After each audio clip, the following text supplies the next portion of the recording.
Calculate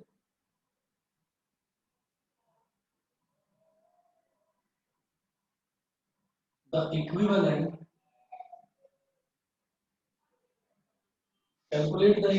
resistance when two resistances of 3 ohm and 6 ohm. When two resistances of 3 ohm and 6 ohm, when two resistances of 3 ohm and 6 ohm are connected in parallel,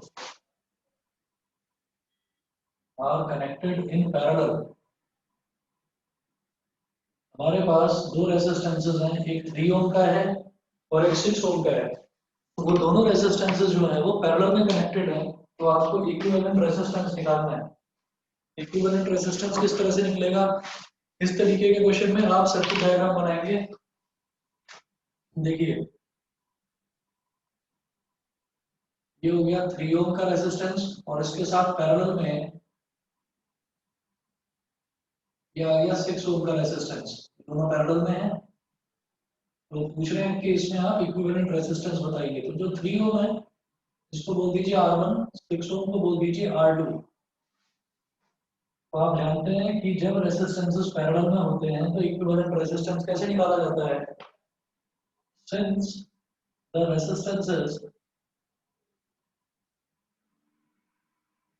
resistances are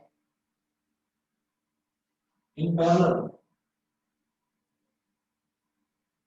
therefore 1 upon R is equal to 1 upon R1 plus 1 upon R2। ठीक है, value डालिए R1 और R2 की। 1 upon R is equal to 1 upon R1 कितना है 3 और R2 कितना है 6, तो 1 upon 3 plus 1 upon 6। 1 upon R is equal to 3 और 6 का एलसीएम आ गया 6, 3 2 जा 6, 2 1 जा 2, 6 1 जा 6, 1 1 जा 1। 1 upon R is equal to 3 upon 6, 3 1 जा 3, 3 2 जा 6। तो जब 1 upon R is equal to 1 upon 2 है तो R कितना हो जाएगा 2 ओम। बताइए जी, समझ में आ गया? Yes sir. Yes sir. ठीक है, नेक्स्ट क्वेश्चन देखेंगे इन्हीं में रेजिस्टेंसेस का। नेक्स्ट क्वेश्चन है इन the circuit diagram given alongside. एक सर्किट डायग्राम बना के दे रहा हूं अभी। इन the circuit diagram, Excuse me sir. हाँ जी बताइए। सर ये क्वेश्चंस नोट्स में नहीं है? नोट्स में है, नोट्स में है। कल नोट्स नहीं भेजे थे, आज भेजूंगा आपको, सारे क्वेश्चंस मिलेंगे, लेकिन फिर भी आप लोग ना साथ साथ करिए इनको। यस सर मैं कर रही हूँ। हाँ जी,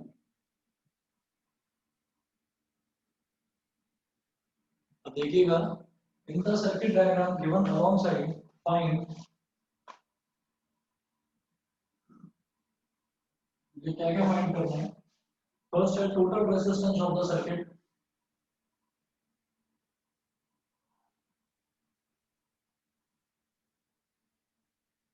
total resistance of the circuit,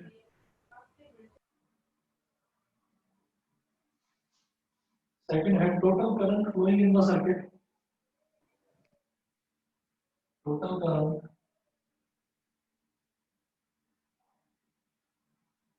flowing in the circuit, third है the potential difference across R1, और अभी मैं सर्किट डायग्राम आपको बनाकर दिखाता हूँ। थर्ड है the potential difference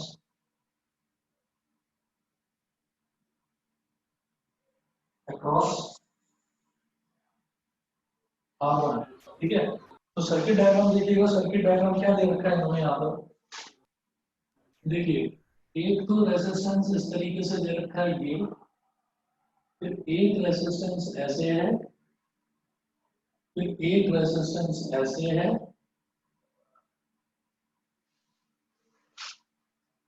और जो बैटरी है, बैटरी दे रखी है बेटा 6 वोल्ट की बैटरी। बैटरी इसका इधर कनेक्टेड है नीचे,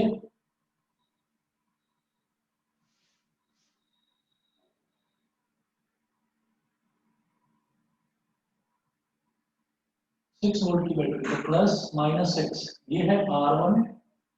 R1 रेजिस्टेंस की वैल्यू गिवन है कितनी, 7.2 ओम, ठीक है। फिर R2 की वैल्यू दे रखी है 8 ओम, ये वाला रेजिस्टेंस जो ऊपर है ये है R2, इसकी वैल्यू दे रखी है 8 ओम। ये वाला रेजिस्टेंस है R3 और इसकी वैल्यू दे रखी है 12 ओम। अब जरा देखिए, सबसे पहले वो पूछ रहे हैं total resistance in the circuit. Total resistance निकालने के लिए आपको ये समझ में आ गया होगा कि यहाँ पर मेरा R2 और R3 ये दो रेजिस्टेंसेस दोनों के दोनों पैरेलल में हैं, ठीक है। टोटल रेजिस्टेंस जब हम निकालेंगे तो R2 and R3 are in parallel. हम देखेंगे here R2 and R3 are in parallel, ये दोनों पैरेलल में है, तो इनका जो इक्विवेलेंट रेजिस्टेंस हम निकालेंगे ना, इन दोनों का जो इक्विवेलेंट रेजिस्टेंस निकालेंगे बेटा उसको बोल देते हैं R23, क्योंकि वो 2 और 3 का कॉम्बिनेशन निकाल रहा हूं मैं, और 2 और 3 हमारे पैरेलल में है, तो उसको मैं बोलूंगा R23। तो वो इक्विवेलेंट रेजिस्टेंस ये हो जाएगा, हम ऐसे बोल देंगे 1/R23 इज इक्वल टू, जरूरी नहीं है R23 बोलना, आप इसको R डैश भी बोल सकते हो, R2 भी बोल सकते हो सिंपली, ये जरूरी नहीं है। ये तो मैंने चलिए इसको R23 बोल दिया क्योंकि दो रेजिस्टेंसेस इन्वॉल्व हैं इसमें, R2 और R3, तो इसलिए मैंने इसको R23 बोल दिया। चलिए, अब जैसे ही R23 आ गया तो आप कुछ पूछ रहे हो, देखिए 1/R23 क्या हो जाएगा, 1/R2 प्लस 1/R3, क्योंकि दोनों पैरेलल में हैं। 1/R23 क्या हो जाएगा, 1/R2, R2 कितना है 8 प्लस R3 कितना है 12, 1/R23 इज इक्वल टू 8 और 12 का एलसीएम हम जानते हैं 24, 8 3 जा 24, 3 1 जा 3, 12 2 जा 24, 2 1 जा 2, ये आ गया 5/24, 5 1 जा 5, 5 4 जा 20 और 24 माइनस 20 हो गया 4, 4 0 40, 5 8 जा 40, 1/4.8। इसका मतलब R23 की वैल्यू आ गई 4.8 हो। लेकिन ये तो मुझसे नहीं पूछा, हमसे क्या पूछा है, total resistance in the circuit, ये पूछा है, ठीक। तो मैं इसमें क्या करूंगा, एक बार एक सर्किट डायग्राम और बनाऊंगा। देखिए मैं इधर कर रहा हूं इसको,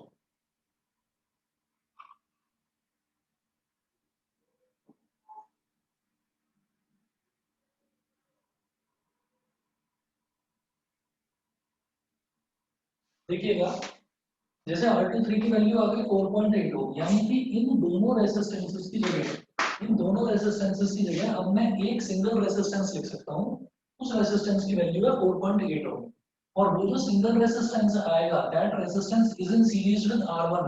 मेरी बात सबको समझ में आ गई? Yes, sir. बात में था, क्लियर है मेरी बात? Yes sir. ठीक है रुद्रांश, श्योर है, क्लियर है? Yes sir. ठीक है, अब देखिएगा हम ये कहेंगे इक्विवेलेंट सर्किट डायग्राम। ये वाला सर्किट डायग्राम तो क्वेश्चन में गिवन था, अब इसमें पैरेलल वालों को सॉल्व करके हम कहेंगे कि एक सिंगल रेजिस्टेंस लगा देंगे। तो एक रेजिस्टेंस तो ये है ही, ये है R1 इज इक्वल टू 7.2 ओम, और ये जो दोनों पैरेलल थे, इन दोनों पैरेलल की जगह अब एक नया रेजिस्टेंस आ गया, इनका combination R23 and R23 is equal to 4.8 ओम, और बैटरी कौन सी लगी है बेटा, 6 वोल्ट की, 6 वोल्ट की बैटरी है। तो इक्विवेलेंट सर्किट डायग्राम यहाँ पर ये हो गया। Now R1 and R23 are in series, ये दोनों सीरीज में, अब इन दोनों का कॉम्बिनेशन, सीरीज में क्या होते हैं रेजिस्टेंसेस ऐड हो जाते हैं, मैं बोलूंगा R is equal to R1 plus R23। R1 कितना बेटा 7.2 और R23 कितना है 4.8। 7.2 और 0.8 8 हो गया, ये टोटल 12 हो गया। 12 ओम। सभी बच्चों को क्लियर है बताइए? Yes sir. हर्षिका क्लियर है? Excuse me, sir. स्टार्टिंग से करवा दो। अभी बताओ। देखिए जी, इसमें हमसे ये पूछा गया था इस क्वेश्चन में कि in the circuit diagram given around side find the total resistance of the circuit.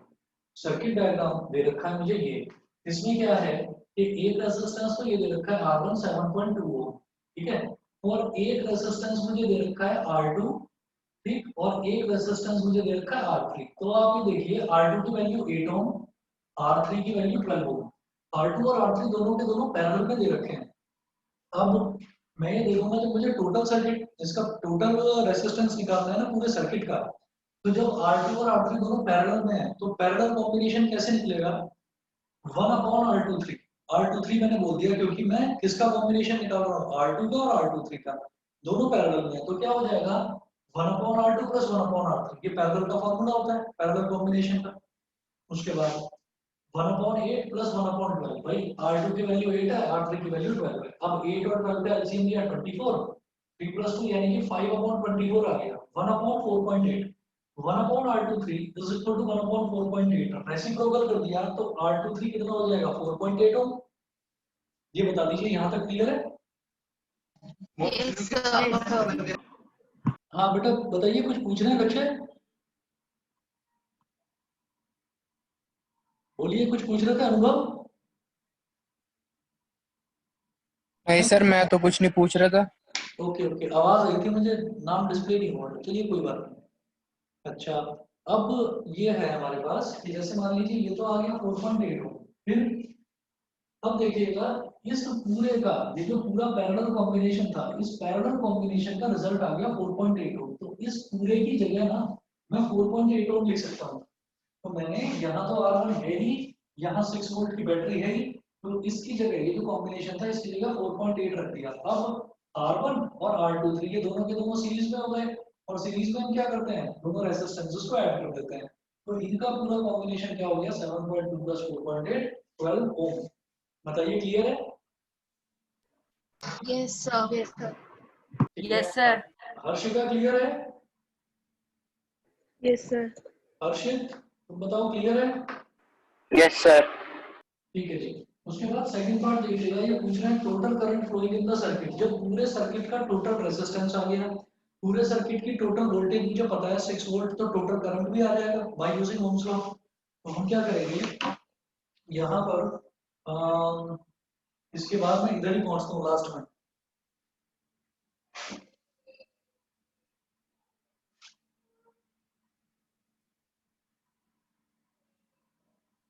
तो ये हो जाएगा टोटल करंट पूछ रहे हैं ना सेकंड पार्ट में।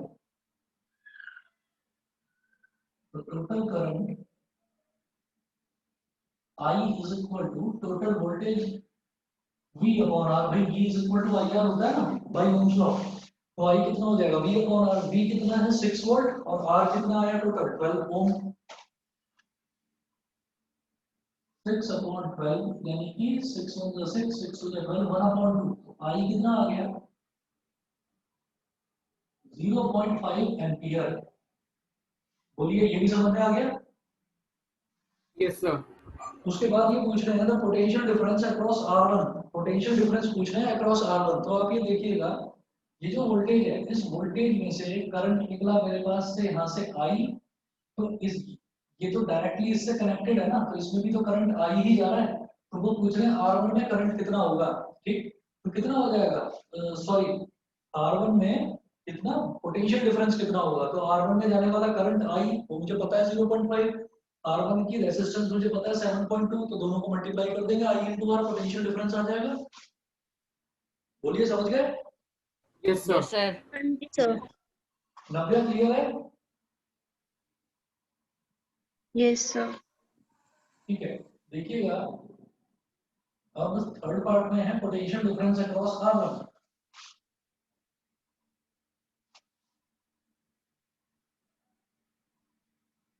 potential difference across R1 is equal to current through R1 multiplied by R1. R1 क्या रेजिस्टेंस, भाई करंट इनटू रेजिस्टेंस से तो होता है पोटेंशियल डिफरेंस। अब करंट कितना जा रहा है इसमें, I कितना है 0.5 मल्टीप्लाइड बाय R1 कितना है 7.2, पॉइंट गया नीचे आया 10, दोनों को मल्टीप्लाई करो कितना हो जाएगा 36/10 यानी कि 3.6 वोल्ट। बताइए क्लियर सभी बच्चों को? Yes, sir. Yes, sir. ठीक है, दिवस क्लियर है? ठीक है, कृष्णांशी क्लियर है?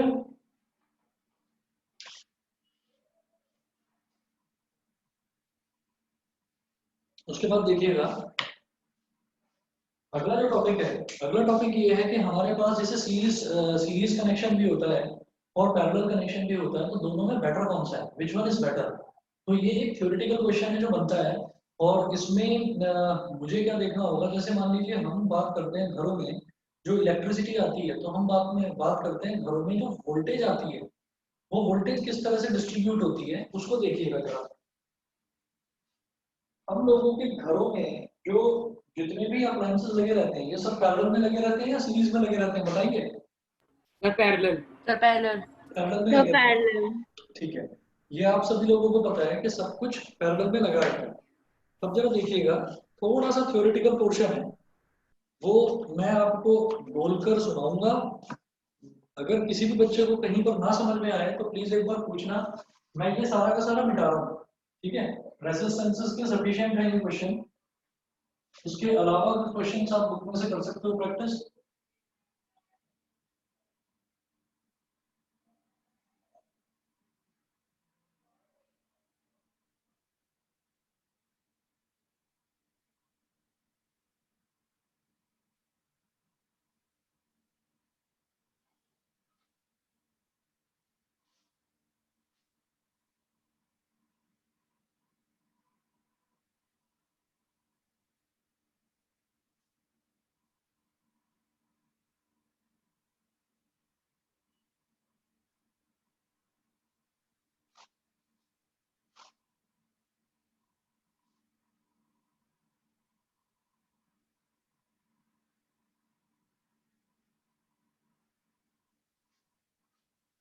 और ये ना एग्जाम में भी काफी पूछा जाता है कि which one is a better connection, series और पैरेलल।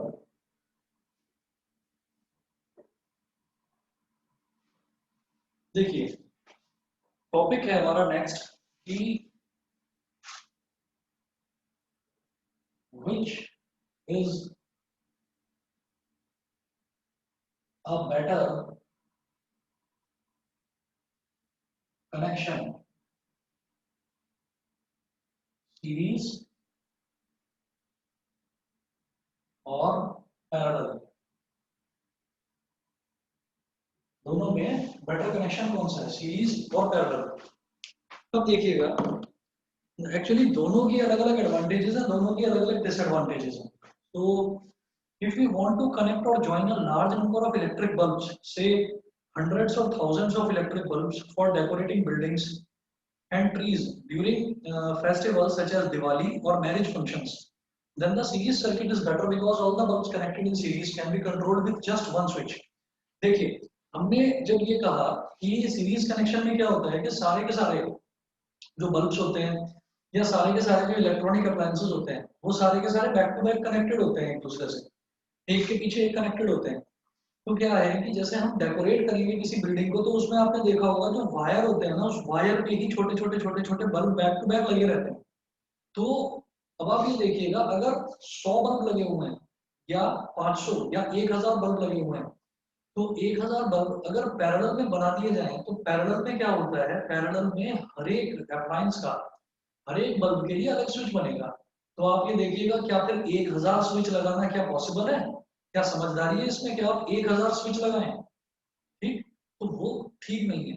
इसलिए क्या करा जाता है कि वायर ली जाती है और वायर में रेसिस्टेंसेस ही होते हैं, सारे के सारे बल्ब्स या जितने भी इलेक्ट्रॉनिक अप्लायंसेस होते हैं सब रेसिस्टेंस होते हैं, है ना, इनमें सब में कुछ ना कुछ रेसिस्टेंस होता है। ये करंट का जो पाथ है ये उसको अपोज करते हैं, तो opposition to the path of current is known as resistance.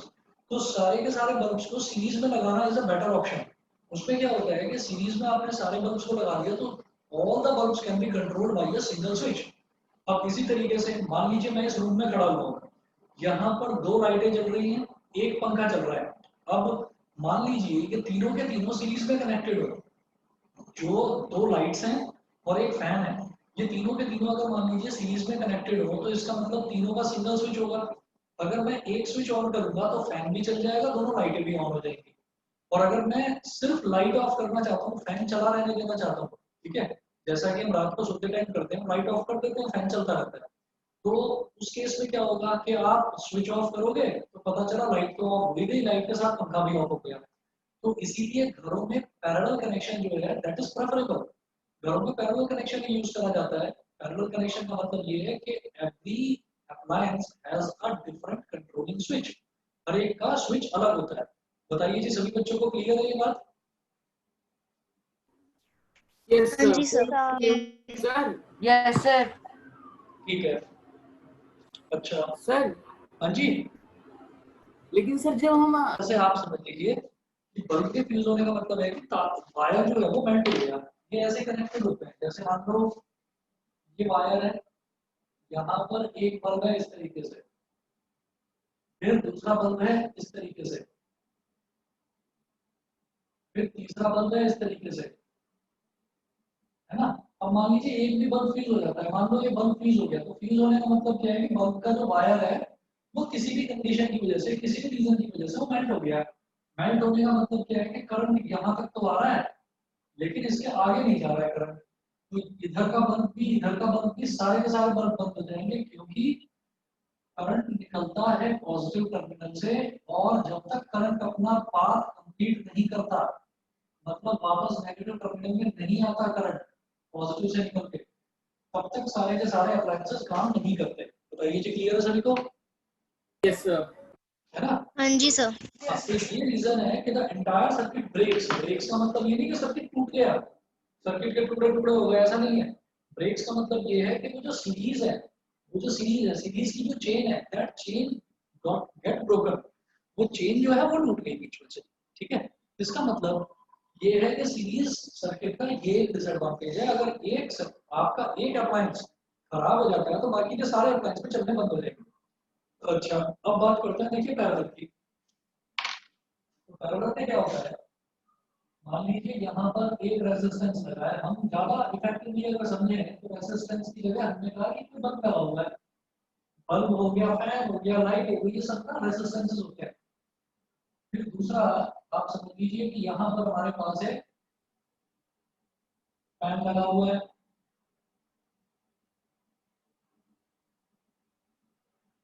फिर तीसरा आप समझ लीजिए कि यहाँ पर कोई कंप्यूटर लगा हुआ है, ठीक है। और all these are connected with a single voltage supply। सारे के सारे सिंगल वोल्टेज सप्लाई से कनेक्टेड है, वोल्टेज है V। तो इसमें क्या होता है कि मैंने आपको बताया ना कि in parallel voltage remain same. तो हमने ये कहा कि जब भी आप मान लीजिए कोई आपके पास टीवी का रिमोट हो या एसी का रिमोट हो, तो आप ये देखिएगा, मैं मेरे पास है अभी एसी का रिमोट, इसमें देखकर बताता हूँ।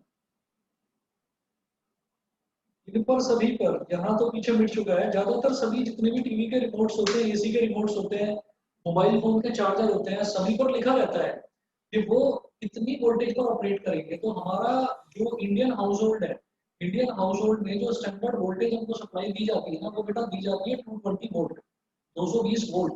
तो 220 वोल्ट हमको दी जाती है, स्टैंडर्ड वैल्यू है वोल्टेज की। अब आप ये देखिएगा कि अगर 220 वोल्ट से वोल्टेज कम है तो हमारा जो भी अप्लायंस है तो ठीक से काम नहीं करेगा, फैन बहुत धीरे चलने लगेगा, लाइट बहुत डिम हो जाएगी, ठीक, तो ये प्रॉब्लम जनरली सीरीज सर्किट में आती है, क्योंकि सीरीज में क्या होता है, सीरीज में करंट तो रहता है सेम, इसमें भी आई जाएगा, इसमें भी आई जाएगा, इसमें भी आई जाएगा, लेकिन V1, V2, V3 वोल्टेज सब में अलग अलग जाएगी। तो वोल्टेज जो है वो हर एक इलेक्ट्रॉनिक अप्लायंस की जो परफॉर्मेंस है उससे डायरेक्टली प्रोपोर्शनल होती है कि वोल्टेज अगर सही है तो परफॉर्मेंस सही है, वोल्टेज अगर कम है या ज्यादा है तो परफॉर्मेंस, अगर वोल्टेज अचानक बहुत ज्यादा आ जाए तो फैन इतनी तेज चलने लगेगा कि आपको लगेगा ये कहीं टूट ना जाए, और वोल्टेज अचानक बहुत कम आ जाए तो फैन बहुत धीरे चलेगा कि आपको लगेगा कि ये तो हवा ही नहीं कर पा रहा है, तो ये फैन का फायदा क्या है। तो वही चीज है, वोल्टेज मैंने आपको बताया कि पैरेलल में क्या होता है, पैरेलल में वोल्टेज रिमेन सेम। तो देखिएगा ये जो बल्ब है यहाँ पर भी वोल्टेज भी, इस फैन के पास भी वोल्टेज भी, और इस लैपटॉप या कंप्यूटर पर भी वोल्टेज भी। ठीक, तो इसमें क्या होता है कि जो हमारा स्टैंडर्ड ये ऑपरेट होता है ना, लैपटॉप हो गया या हमारा टीवी हो गया या घर में कोई भी हम इलेक्ट्रॉनिक डिवाइस यूज कर रहे हैं तो उसके ऊपर लिखा रहता है उसकी वोल्टेज रेटिंग, तो वो 220 वोल्ट पर ऑपरेट करता है। अगर आप लोगों के पास में घरों में जो एसी लगे हुए हैं तो एसी में जनरली आपने देखा होगा एक स्टेबलाइजर लगा रहता है, तो स्टेबलाइजर आजकल जितने भी ज्यादातर आ रहे हैं ना डिजिटल आ रहे हैं, तो आप ये देखेंगे स्टेबलाइजर पे एक छोटी सी स्क्रीन होती है, उस छोटी सी स्क्रीन पर ना ऐसे लिखा हुआ आता रहता है 231, 224, 230, इस तरह से लिखा हुआ आता रहता है। आपने देखा है किसी बच्चे ने? यस सर, मैंने देखा है। Yes, sir. तो वो चीज क्या है, वो ये चीज है कि स्टेबलाइजर एक स्टेबल वोल्टेज देने की कोशिश कर रहा है। ठीक, तो वो वोल्टेज जो है वो 220 से ज्यादा ही रहती है, अगर कम रहती है तो आपका एसी प्रॉपर्ली काम नहीं करेगा, और 230 से ज्यादा नहीं होती, वो एक पर्टिकुलर रेंज हो गई कि 220 से 230 के बीच में अगर वोल्टेज है तो your appliance will work properly. खास तौर पर जैसे एसी हो गया या फ्रिज हो गया, रेफ्रिजरेटर हो गया या फिर माइक्रोवेव ओवन हो गया, तो इन सब चीजों को वोल्टेज प्रॉपर चाहिए होती है। वो पॉसिबल कब है, जब पैरेलल कनेक्शन है। तो पैरेलल कनेक्शन में इस कंप्यूटर को भी पूरा 220 वोल्ट मिलेगा, फैन को भी 220 वोल्ट मिलेगा, और हमारा जो बल्ब है उसको भी 220 वोल्ट मिलेगा। अब बात करते हैं स्विच की, तो स्विच बेटा सिंगल नहीं होता, हर एक का स्विच अलग होता है। आपको पता है कि बल्ब ऑन करने के लिए अलग स्विच होगा, फैन ऑन करने के लिए अलग स्विच होगा, और कंप्यूटर के लिए अलग अलग लगा रहेगा। ठीक है, और अगर एक कॉमन स्विच की बात करें तो कॉमन स्विच जो आपके घर में जो मेन बोर्ड लगा रहता है, जो मेन इलेक्ट्रिसिटी बोर्ड होता है, उसमें कॉमन स्विच होता है कि आपने मेन स्विच ऑफ कर दिया तो पूरे घर की जितने भी स्विचेस हैं वो सारे बंद हो जाएंगे, कोई काम नहीं करेगा। मेरी बात समझ में आ गई सभी को? Yes sir. Yes, सर कभी कभी पूरे घर के लिए भी Sir. स्टेबलाइजर यूज होता है।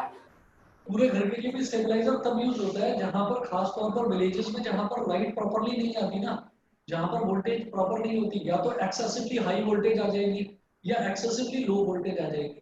तो वहां पर क्या होता है कि लोग अपने घरों में टीवी, फ्रिज या एसी या फैंस ये लगवाते हैं, वो बार बार खराब होते रहते हैं, तो उनको क्या करना पड़ता है कि पूरे घर की वोल्टेज को स्टेबल करने के लिए स्टेबिलाईजर जो वोल्टेज को स्टेबल कर दे वो लगवाना पड़ता है। लेकिन बहुत मेरे गांव पहले में हुआ करता था, बहुत पहले हुआ करता था, अब तो विलेजेस में भी स्मॉल टाउन्स में भी सब जगह वोल्टेज स्टेबल ही आती है ज्यादातर। सर मेरे वहाँ पे है, वहाँ पे है, उसमें चलिए, हो सकता है। सर वोल्टेज कम ज्यादा कर सकते हैं। अच्छा अच्छा, बताइए जी, इतनी बात समझ में आ गई? हाँ जी सर। ठीक है, अब मैं फटाफट से एक बार नोट्स में से आपको पढ़कर बता देता हूँ कि अगर आपसे इसके एडवांटेजेस और डिसएडवांटेजेस पूछे जाएं तो आप क्या बताएंगे।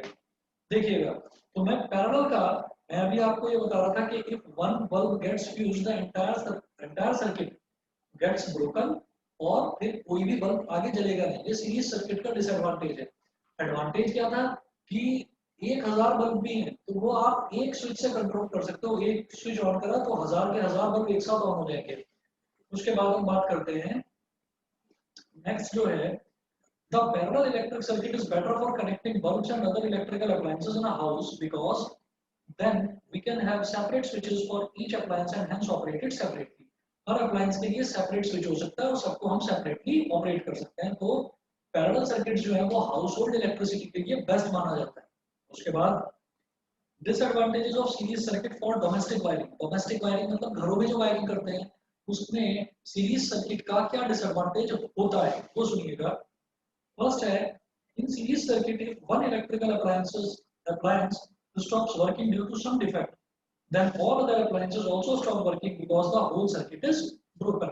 अगर एक अप्लायंस काम करना बंद कर देता है तो सर्किट ब्रेक हो जाता है, इसी वजह से बाकी के अप्लायंसेस भी काम नहीं करते. Second point, in series circuit, all the electrical appliances have only one switch, due to which they cannot be turned on or off separately.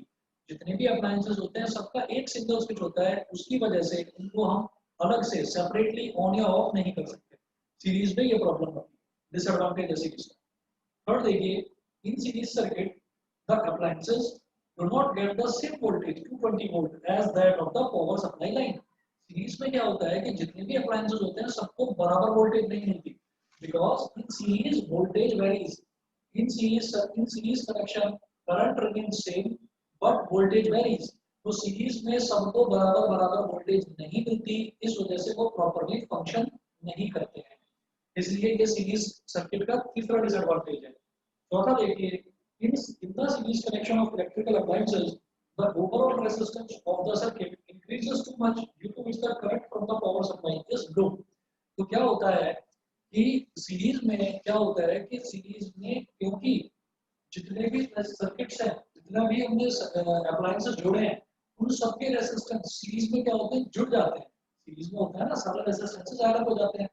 तो वो ऐड अप होकर जो हमारा ओवरऑल रेजिस्टेंस है सर्किट का, वो इतना ज्यादा हो जाता है कि जो हमारा जो करंट की सप्लाई होती है ना, जब रेजिस्टेंस ही इतना ज्यादा हो गया तो करंट की सप्लाई बहुत लो हो जाती है.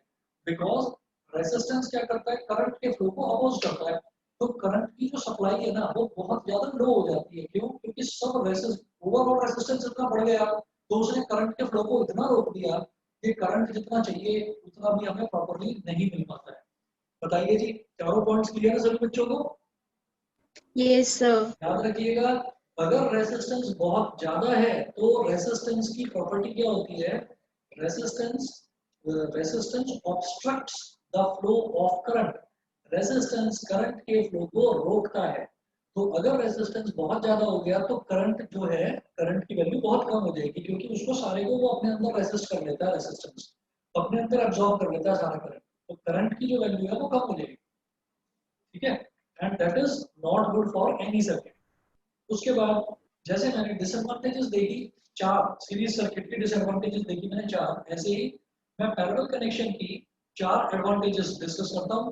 एक्सप्लेन मैं आपको कर चुका हूं, एक बार समझा देता हूं. देखिए, पहला क्या है, in parallel circuits if one electrical appliances stops working due to some defect then all other appliances keep working normally.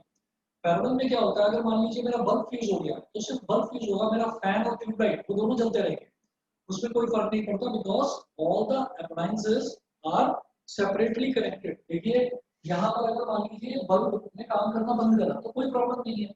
इस बैटरी से यहाँ से ये वायर जा रहा है और ये फैन के सर्किट को, फैन के लूप को कंप्लीट करता हुआ वापस यहाँ पर आ रहा है. इसी तरीके से अगर मान लीजिए फैन भी खराब हो जाता है तो लैपटॉप तब भी चलता रहेगा. क्यों? क्योंकि यहाँ से करंट गया और यहाँ से लैपटॉप तक गया और फिर यहाँ से अपना लूप कंप्लीट करके वापस आ गया. तो इसका मतलब ये है कि पैरेलल का ये सबसे बड़ा एडवांटेज है कि एक अप्लायंस खराब हो भी जाता है तो बाकी सारे अप्लायंस नॉर्मली चलते रहते हैं. अगला point, in parallel circuits each electrical appliance has its own switch due to which it can be turned on or off independently without affecting other appliances. Parallel में क्या होता है, हर एक अप्लायंस का अलग-अलग स्विच होता है, उसकी वजह से हम हर अप्लायंस को सेपरेटली ऑन और ऑफ कर सकते हैं, बाकी अप्लायंसेस पर कोई फर्क नहीं पड़ता. थर्ड है, in parallel circuits each electrical appliance get the same voltage 220 volt as that of the power supply line. हम जानते हैं क्योंकि पैरेलल में वोल्टेज हमेशा सेम रहती है, तो लैपटॉप को भी, फैन को भी, बल्ब को भी, तीनों को बराबर 220 वोल्ट वोल्टेज मिलेगी, तो तीनों प्रॉपर्ली फंक्शन करेंगे. Fourth, in parallel connection the overall resistance of the household circuit is reduced due to which the current from the power supply is high. overall जो रेजिस्टेंस है वो रिड्यूस हो जाता है. ये कैसे रिड्यूस होगा, आप ये देखिए, अगर मान लीजिए मेरे पास रेजिस्टेंसेस हैं, मान लीजिए मेरे पास तीन रेजिस्टेंसेस हैं. एक रेजिस्टेंस है 2, R1 की वैल्यू है 2 ओम, R2 की वैल्यू है 3 ओम और R3 की वैल्यू है 6 ओम. तो अगर मैं सीरीज की बात करूं, RS बोल दो सीरीज को, तो 2 + 3 + 6 ये हो गया 11। और अगर मैं पैरेलल की बात करूं 1/RP इज फॉर पैरेलल है ना, 1/RP is equal to 1/2 plus 1/3 plus 1/6। 1/RP is equal to 2, 3 और 6। LCM क्या आ जाएगा 6। 2 3 जा 6, 3 1 जा 3, 3 2 जा 6, 2 1 जा 2, 6 1 जा 6, 1 1 जा 1, 3 plus 2 5 plus 1 6। 1/RP is equal to 6/6। यानी कि पैरेलल में रेजिस्टेंस कितना आया 1 ओम। तो आप देखिए रेजिस्टेंस जितना कम होगा उतना ही प्रॉपर तरीके से कंडक्शन होगा इलेक्ट्रिसिटी का। रेजिस्टेंस जितना कम होगा उतना इलेक्ट्रिसिटी का कंडक्शन कम होगा। सीरीज में रेजिस्टेंस जितना बढ़ जाता है तो करंट बहुत कम हो जाता है। वो करंट को रेजिस्टेंस का काम होता है करंट को खाने का, करंट को कम करने का काम होता है। तो आप रेजिस्टेंस को बढ़ाएंगे तो करंट को ज्यादा खाएगा, ज्यादा कम करेगा। लेकिन पैरेलल में क्या है, पैरेलल में देखो ओवरऑल रेजिस्टेंस सिर्फ 1 ओम है तो करंट जो है वो हमेशा हाई ही रहता है। समझ गए सभी बच्चों को? क्लियर है? Yes sir. Yes sir. चलिए जी, Yes, हो sir. गया? हो गया? क्लियर है? दीपांशी? सर हाँ जी बोलिए। सर ऐसा स्टेबलाइजर वोल्टेज को करता क्या है जो स्टेबलाइज हो जाती है? स्टेबलाइजर क्या करता है ना, स्टेबलाइजर दो तरीके के होते हैं, एक तो होता है स्टेप अप और एक स्टेप डाउन। ये आप फर्दर क्लासेस में पढ़ेंगे, अभी जरूरत नहीं है इसकी। वो क्या करता है, स्टेप अप का मतलब क्या होता है, वो वोल्टेज को बढ़ा देता है, वो वोल्टेज को बढ़ा देता है। और स्टेप डाउन का मतलब क्या होता है, वोल्टेज को कम कर देता है। तो ये फर्दर क्लासेस में पढ़ेंगे, अभी जरूरत नहीं है इसकी। ठीक है ना? बस उसका काम क्या होता है, वोल्टेज को स्टेबल करने का होता है। यूपीएस कह देते हैं उसको, अनइंटरप्टेड पावर सप्लाई। सुना होगा आपने, कंप्यूटर्स में यूज करते हैं UPS. Yes sir. Yes sir. चलिए जी, अगला टॉपिक जो है इसमें इलेक्ट्रिसिटी में ये है हमारा। Excuse me, sir. हाँ जी बोलिए बेटा। सर वो मैंने आपको क्वेश्चन सेंड कर दिया, एक बार आप देख लीजिए, वो सिल्वर और कॉपर वाला। अच्छा जो आप कल कह रहे थे, हाँ जी सर। मैं अभी देखता हूँ, मेरे दूसरे फोन पर भेजा है।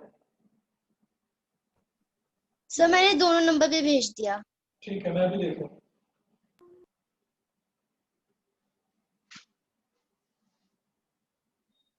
अगला जो हम इसमें डिस्कस करेंगे वो करेंगे इलेक्ट्रिक पावर। सर मैंने भी एक क्वेश्चन भेजा था। क्या चीज? मैंने भी एक क्वेश्चन भेजा था सर। अभी भेजा है? नहीं सर, दोपहर में भेजा था। देखा नहीं मैंने, मुझे आज टाइम नहीं मिल पाया बिल्कुल भी। तो अभी कौन सा क्वेश्चन है? Sir question 3। Question number 3। Question number 3 है, मैं लिख रहा हूँ, सभी बच्चे देख लीजिएगा इसको, क्वेश्चन को क्या है।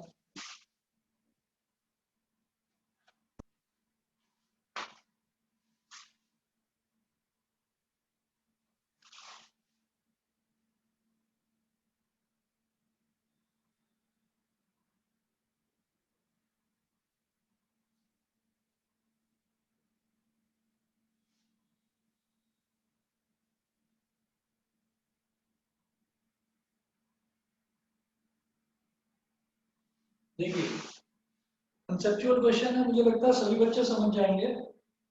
इसमें है 2 wires of equal length,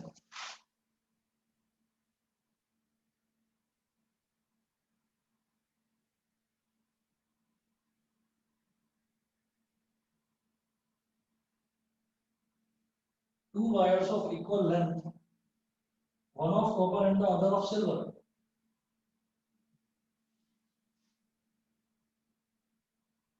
One of copper and the other of silver have same resistance. Have same resistance. ठीक है? Which wire is thicker? Justify your answer. Which wire is thicker? Justify your answer.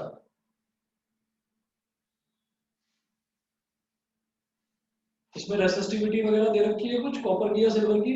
ये बस इतना ही दिया है।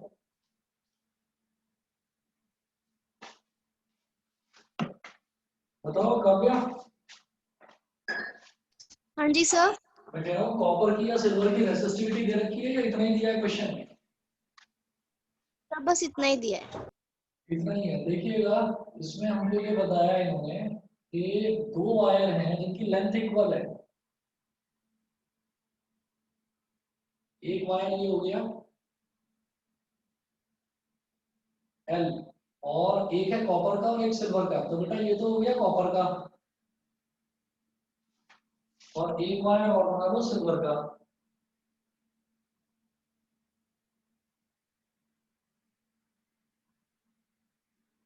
तो इनकी जो लेंथ है वो लेंथ सेम दे रखी है। लेंथ इसकी भी एल है और इसकी भी लेंथ एल है, लेकिन मटेरियल दोनों के अलग अलग हैं। तो कॉपर वाले का जो रेसिस्टिविटी है उसको मैं मान लूंगा रो सी, सी फॉर कॉपर, और सिल्वर वाले की रेसिस्टिविटी को मैं मान लूंगा rho S, S for silver. इसका जो एरिया है इसको मैं मान लूंगा A1, और जो इसका एरिया है इसको मैं मान लूंगा A2। ठीक है। और फिर हम बोलेंगे कि लेंथ दोनों की इक्वल है। लेंथ चाहिए होती है, रेसिस्टिविटी चाहिए होती है, हाँ। उसके बाद रेसिस्टेंस, इसका भी आर है और इसका भी आर है, रेसिस्टेंस दोनों का सेम है। इन्होंने बोला to wires of equal length, one of copper and the other of silver have same resistance, which wire is thicker? Justify your answer. दोनों का जो है रेसिस्टेंस भी सेम है, लेंथ भी सेम है, लेकिन रेसिस्टिविटी तो मैं जानता हूं कि रेसिस्टिविटी दोनों की अलग अलग है। तो वो पूछ रहे हैं कि व्हिच वायर इज थिकर। तो देखिएगा हम, ये क्वेश्चन कंसेप्चुअल है। कंसेप्चुअल का मतलब क्या होता है कि हमें कुछ कंसेप्ट्स दिमाग में रखने हैं, उन कंसेप्ट्स को अप्लाई करके यहाँ मुझे आगे कंक्लूजन पर पहुंचना है। तो हम ये देखेंगे कि यहाँ पर ये कॉपर है और ये सिल्वर है। तो ये कहा जाता है कि silver is known as the best conductor of electricity. Copper भी बहुत अच्छा होता है लेकिन सिल्वर बेस्ट होता है। हम सिल्वर वायर यूज किस वजह से नहीं करते?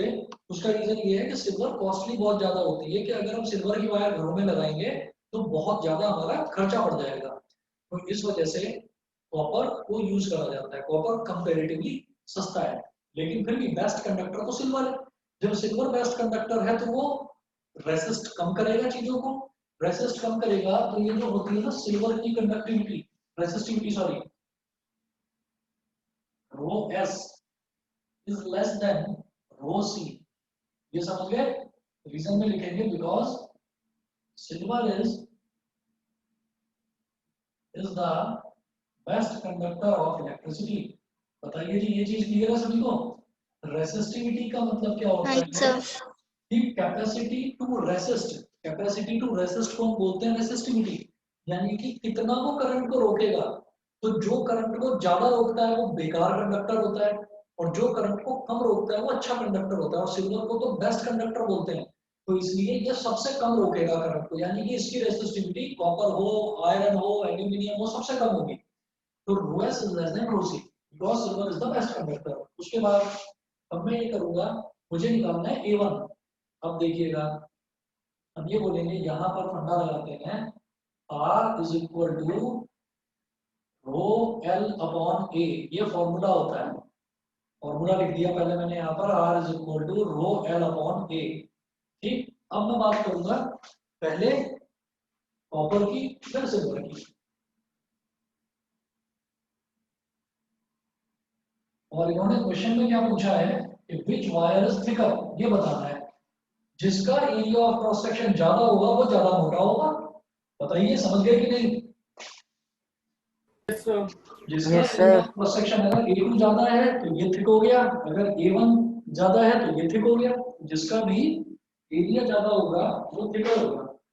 चलिए अब हम बात करते हैं सबसे पहले कॉपर की। कॉपर को उठाते हैं जी।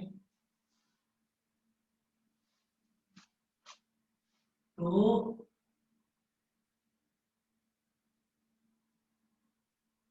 कॉपर, कॉपर में हमने कहा रेसिस्टिविटी का formula rho C is equal to R R A upon L होता है रेसिस्टिविटी। जब आर इज इक्वल टू इतना है तो रेसिस्टिविटी निकालो, क्या हो जाएगा आर ए अपॉन एल। तो कॉपर का रेसिस्टेंस आर है ना, और एरिया कितना है ए1, आर इंटू ए1 अपॉन लेंथ कितनी है एल, हो गया। फिर बात करिए सिल्वर की।